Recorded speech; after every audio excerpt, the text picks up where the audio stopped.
Portugal não resta dúvida.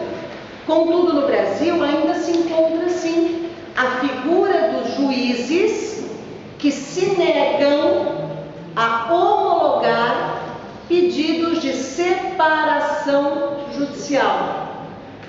E a figura de tabeliães que se negam a lavrar escrituras de separação, porque dizem que isso realmente não está mais previsto para o Brasil. O que se faz, o que fazem os advogados, passam a ter uma peregrinação para conseguir um tabelião que lave essa escritura ou um juiz que homologue. Nosso Código de Processo Civil preleciona sobre a separação judicial levar em conta o domicílio do casal ou de um deles. Busca-se saber se naquele foro há um juiz que entenderia dessa forma. E pleiteia-se no Brasil a distribuição por dependência para aquele juiz que aceita. Por quê?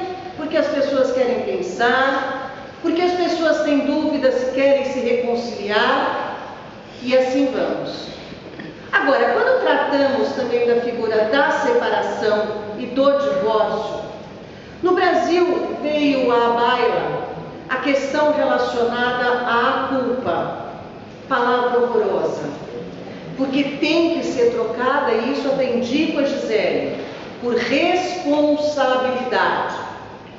Culpa é uma palavra pesada e pejorativa, mas existem deveres no casamento. Dizer que não existem, o professor Simão diz algo que é maravilhoso.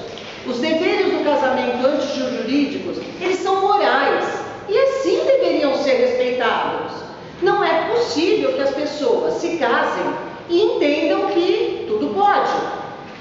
Então está prelecionado o dever da fidelidade, o dever de assistência, a coabitação, claro, no Código Civil português e no Código Civil brasileiro, respeitadas algumas questões de cunho profissional em que as pessoas não podem residir no mesmo local, mas nós temos deveres, e a violação desses deveres traz uma responsabilidade. Se traz uma responsabilidade, o que nós aprendemos é que quem pratica um ato e causa dano a alguém fica obrigado a indenizar.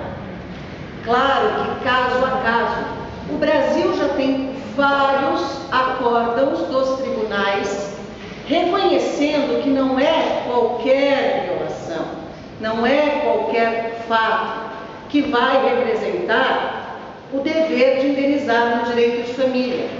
Mas vários são os casos em que há essa necessidade. E aí qual é a grande discussão? Onde se discute essa culpa? Por que não pode discutir? Por que não pode? Porque não pode. Mas por que não pode? Porque não pode, porque não pode. Nós não podemos pegar um terceiro juiz e dizer a ele: o senhor terá de dizer quem foi culpado. Bom, se nós podemos no Brasil, eu costumo trazer um exemplo bastante chulo.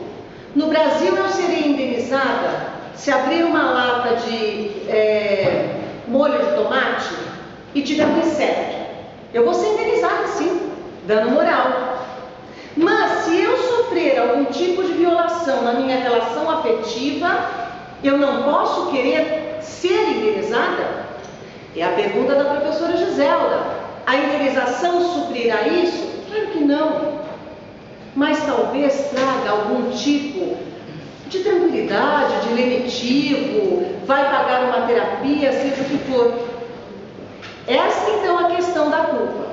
Como fez o Brasil?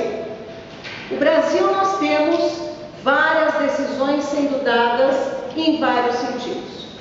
Muitos juízes dizem que não se pode discutir culpa no divórcio e simplesmente encerram aquela discussão, partem apenas e tão somente para a decretação do divórcio.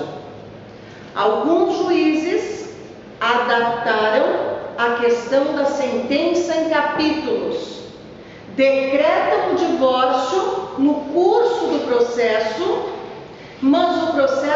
se encerra.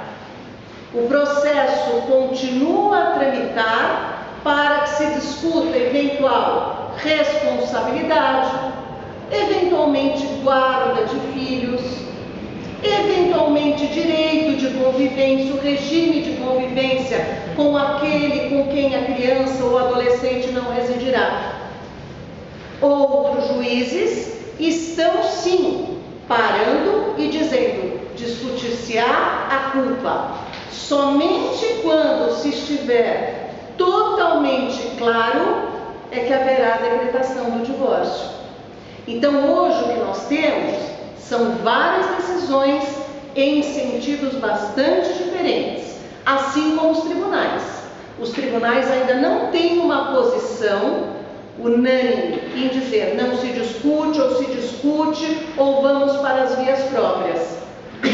Que não é o que acontece aqui, porque o Código deixa muito claro que a indenização será discutida no tribunal próprio.